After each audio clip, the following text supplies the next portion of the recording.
Hi, my dear students. How are you? Welcome to the session. I hope you are doing well. So, this is the second episode of Must Do Questions of Parajumbles, where we'll be solving some previous year questions. Let's get started. My name is Juhi Narula. So we have already done two videos of Parajumbles. One was a strategy video. The link is in the description in case you have missed it. And part one, again, the link is in the description where we solved some important questions of Parajumbles. All the questions that we picked in the last video were previously tested. And same is the case that we are going to do here. The questions that we are going to discuss have been previously asked in CAT. So we are quickly going to revise the strategies, though we have done it before, but just to warm up, let's quickly brush up some important concepts. तो कभी भी parajumble का question करेंगे, आपको एक point हमेशा याद में रखना है कि आपको overall understanding of what the sentences are trying to convey should be clear. At times क्या होता है, हमें ये समझ ही नहीं आता कि पैराग्राफ क्या इन्फॉर्मेशन को कन्वे करना चाह रहा है, और जब तक आपको जिस्ट ऑफ द डिस्कशन नहीं पता, आप पैराजंबल का क्वेश्चन करेक्टली सॉल्व नहीं कर सकते. तो अल्टीमेटली कैट या कोई भी कॉम्पिटिटिव एग्जाम जिसमें पैराजंबल्स इंक्लूडेड है, वो यही टेस्ट करता है कि स्टूडेंट कितना कॉन्फिडेंटली क्लियरली इंफॉर्मेशन को कॉम्प्रिहेंड कर पाता है.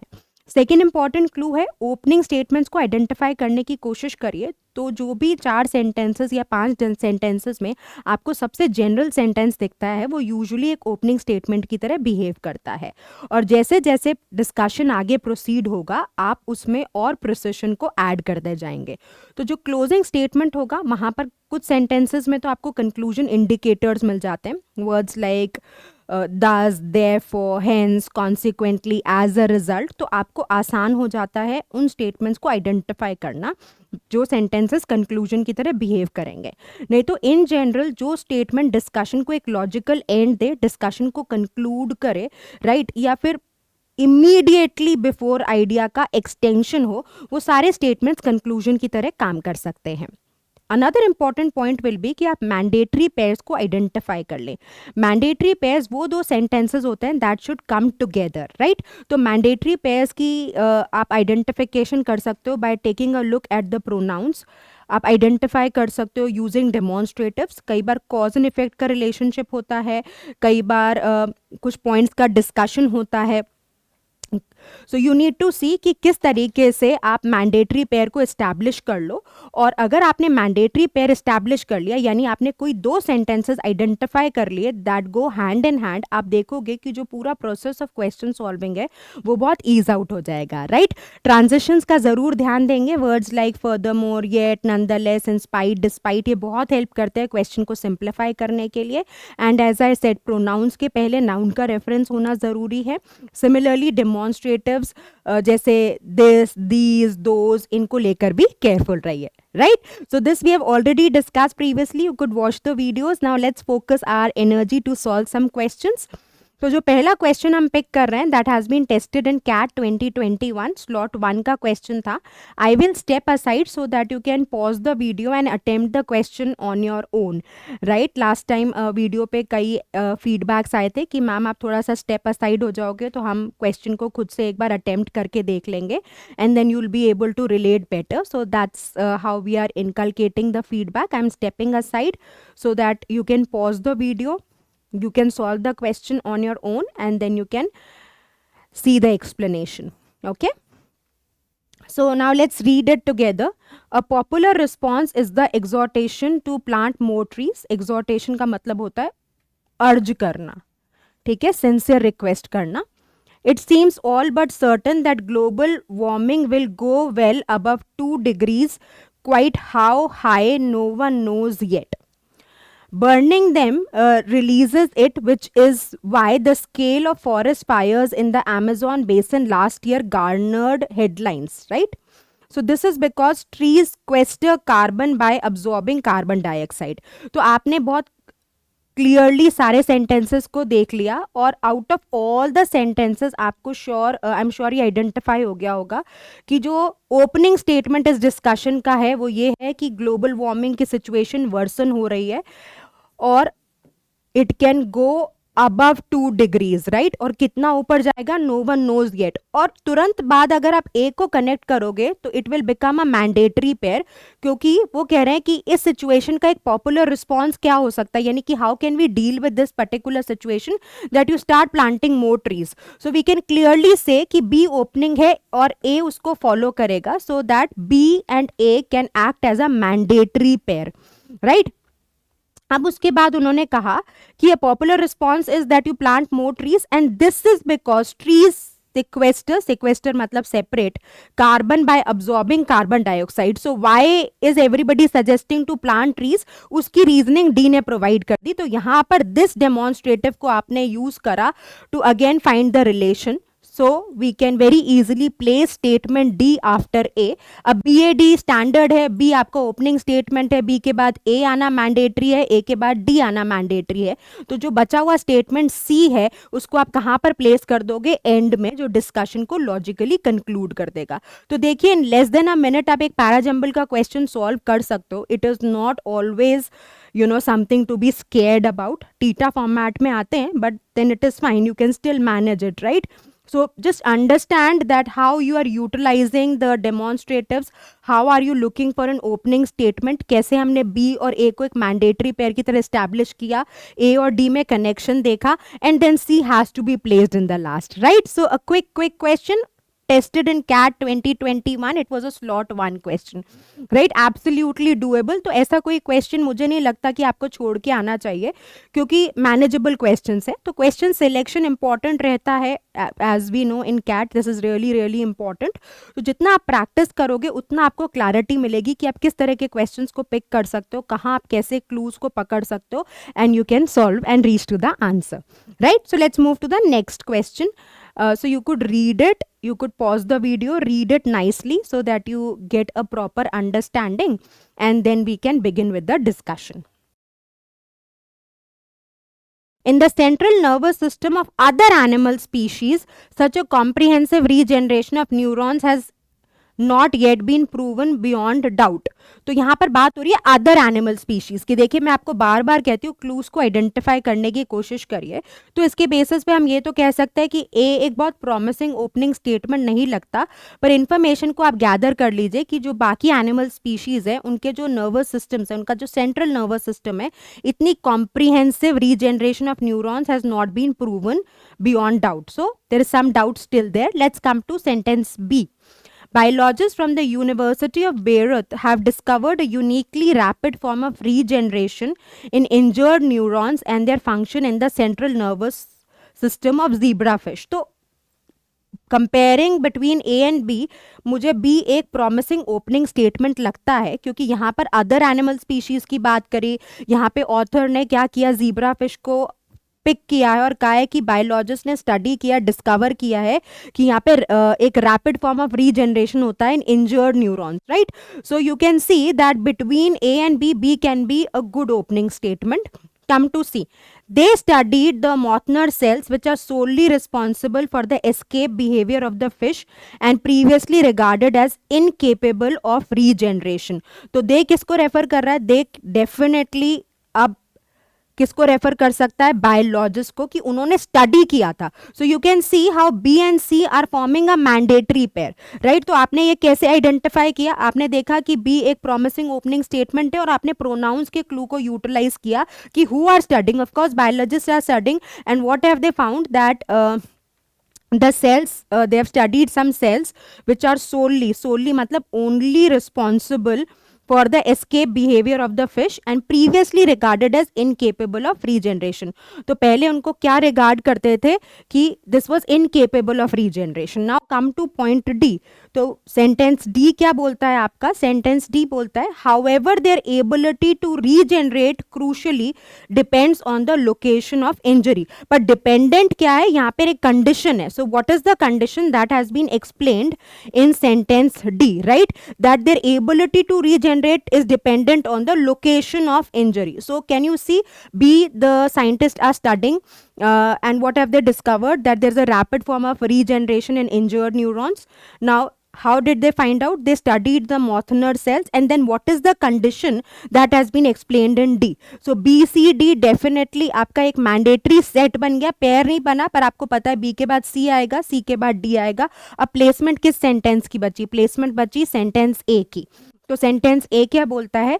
In the central nervous system of other animal species. तो अब हमने ज़ीब्रा फिश की बात कर ली, अब कंपैरिजन में बाकी स्पीशीज आ गई कि such a comprehensive regeneration of neurons has not yet been proven. So A can be a good statement to bring the discussion to a logical end. I hope this is clear. तो बस ऐसे ही सबसे पहले जो general statement है उसको identify करने की कोशिश करो, फिर लिंक्स बनाने की कोशिश करो. अब यहाँ पर कौन से क्लूज ने काम किया? यहाँ पर अदर ने काम किया, यहाँ पर दे ने काम किया, और हाउएवर ने काम किया, right?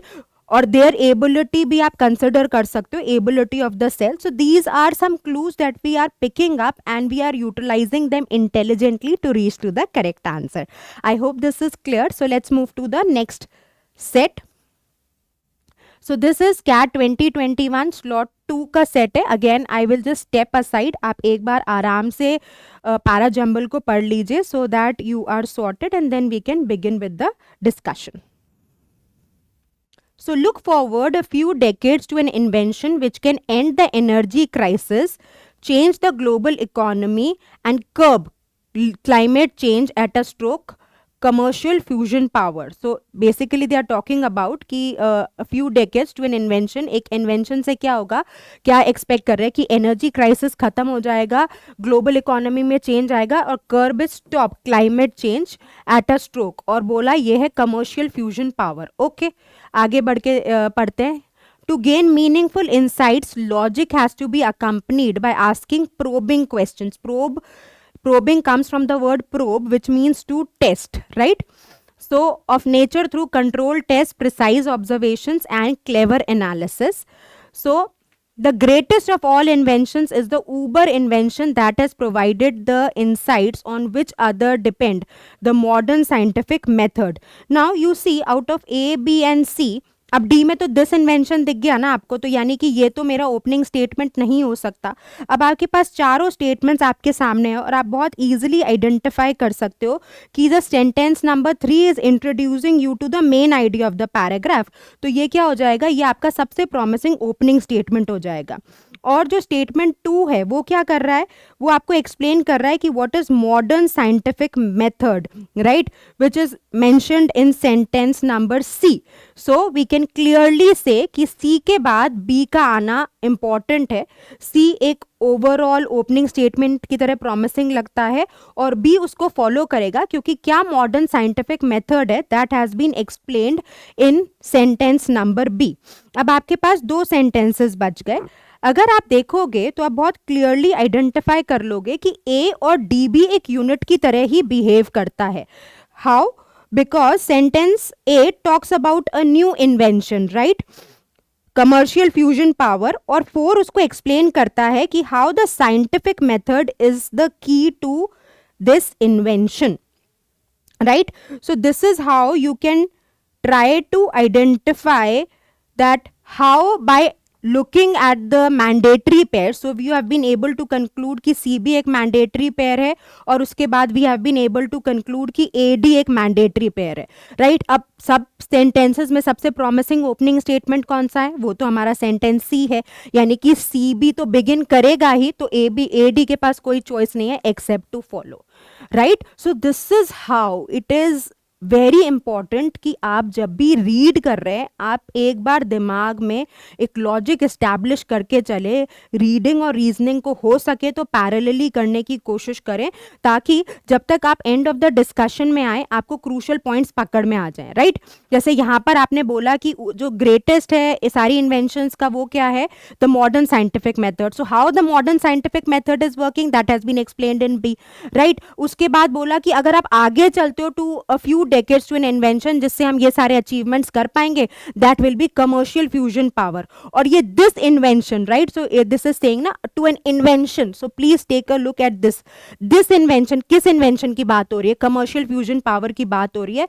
And how this is being addressed that has been explained in point D, right. So I hope this is clear. थोड़ा सा हो सकता है कि सेंटेंसेस लेंदी हैं, तो एक बार आप ओवरवेलमिंग सा फील करो when you are actually attempting the question, पर जितना हो सके जहाँ पे आपको आपके स्पॉट्स दिखते हैं ना, ब्लॉकेजेस दिखते हैं, जैसे कई स्टूडेंट्स को लंबे पैसेजेस आते हैं या लंबे सेंटेंसेस वाले पैराजम्बल्स आते हैं, तो वहाँ पर एक मेंटल ब्लॉकेज आ जाता है, वो this is lengthy, so subconsciously it hits you hard, so that should not happen. And how would you overcome? By solving more of these questions, right. चलिए let's do one more question. तो ये वाला जो question है ये भी cat 2021 में tested है, ये स्लॉट 2 का क्वेश्चन है. सो you can again read this nicely so that we can discuss it. I'll step aside because that was a very regular feedback कि मैम थोड़ा सा side हो जाओ so that you we can attempt the question on our own, right? So that's what we are doing here. You could read it. अगर आप चाहो तो आप एक बार वीडियो को पॉज करके यहाँ पर क्वेश्चन को भी अटेम्प्ट कर सकते हो, right? That's also a smart thing to do. So let's begin with the discussion now. The US has long maintained that the Northwest Passage is an international strait through which its commercial and military vessels have the right to pass without seeking Canada's permission. तो Canada की permission, right. तो US ने क्या अपना stance maintain कर रखा है कि जो नॉर्थ वेस्ट पैसेज है वो एक इंटरनेशनल स्ट्रेट है जिससे उसके कमर्शियल और मिलिट्री वेसल्स का they have the right to pass through it, और यहाँ पर कनाडा की परमिशन की ज़रूरत नहीं है. अब आगे बढ़ते हैं. Canada, which officially acquired the group of islands forming the Northwest Passage in 1880, claims sovereignty over all the shipping routes through the passage.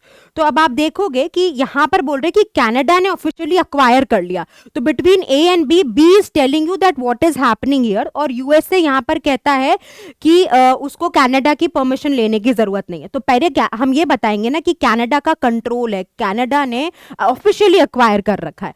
So between A and B अगर आप कंपेयर करते हो पैरेलली, तो आप बहुत इजीली कंक्लूड कर सकते हो कि बी मेरा एक ओपनिंग स्टेटमेंट की तरह बिल्कुल फिट इन करता है. तो अब बी में आपने बोल दिया कि कनाडा के पास ऑफिशियली अक्वायर्ड है, और यूएसए का क्या स्टांस है वो ए सेंटेंस मेंशन करता है. हो सकता है कि बी और ए एक मैंडेटरी पेयर एस्टैब्लिश करे, पर वो कॉल लेने से पहले हम सी और डी को भी पढ़ लेते हैं. The dispute could be transitory. तो डिस्प्यूट कब होगा? जब आपको दो पार्टीज के डिफरेंट पर्सपेक्टिव्स पता चलेंगे. तो अगर डिस्प्यूट को एड्रेस करना है तो पॉसिबली बी के बाद ए आ सकता है. Will still read the entire sentence, in fact both the sentences. The dispute could be transitory, however, as scientists speculate that the entire Arctic Ocean will soon be ice-free in summer, or ship owners will not have to ask for permission to sail through any of the Northwest Passage routes. तो ये कह रहे हैं कि जो dispute चल रहा है ये शॉर्ट लिव्ड होगा. क्यों शॉर्ट लिव्ड होगा? क्योंकि sooner or later the region will become ice free. तो अगर आइस फ्री हो गया तो फिर कोई भी अपनी शिप लेकर चला जाए, anybody can sail through the north west passage and there would be no need to seek permission. अब सेंटेंस नंबर डी पर आइए. US and Canada have never legally settled the question of access through the passage but have an agreement where the US needs to seek Canada's consent for any transit, right. तो ये कह रहे हैं कि ये जो डिस्प्यूट है ये ट्रांजिटरी हो सकता है. मतलब अब यहाँ पर देखिए ए सेंटेंस, बी सेंटेंस और डी सेंटेंस डिस्प्यूट की बात कर रहे हैं, या किसका राइट है over the north west passage उसके बारे में डिस्कशन हो रहा है. तो यहाँ पर जब मैं पूरे के पूरे पैराग्राफ को पढ़ती हूँ तो मुझे लगता है कि भाई जो सेंटेंस नंबर सी है वो तो डेफिनेटली मेरा क्लोजिंग स्टेटमेंट होगा, बिकॉज वो कह रहे हैं कि ये डिस्प्यूट ट्रांजिटरी है, और क्यों ट्रांजिटरी है उसकी रीजनिंग दे दी, and which is officially bringing the discussion to an end, right. तो अब क्या करें? अब हम क्लियरली एसोसिएट कर सकते हैं कि बी ने बिगिन किया क्योंकि इसने बता दिया कि कंट्रोल किसका है. अब अमेरिका का क्या स्टांस है वो सेंटेंस ए ने ऑफर कर दिया. अब बी और ए तो डेफिनेटली बिगिन करेंगे, सी लास्ट में आ सकता है. अब आपके पास बचा कौन सा सेंटेंस? डी सेंटेंस बचा. डी की कौन सी पोजीशन हो सकती है? It can not begin the discussion, it can not come between B and A, it can not come after C. तो जो प्लेसमेंट हो सकती है डी की, that can happen between A and C. So the correct combination for this question would be B, A, D, C. Right? So this brings us to the end of the discussion. I hope you really enjoyed solving the questions. अब आपको difficulty level पता चल गया है, flavor पता चल गया है, और आपने देखा कि कैसे intelligently अगर आपको grasp है, crux पता चल रहा है discussion का, आप transitions को observe कर रहे हैं, pronouns को use कर रहे हैं, mandatory pair को identify कर रहे हैं, so you are simplifying the entire process of solving para jumbles. I hope this video was helpful. Please keep working hard, stay consistent. All the best.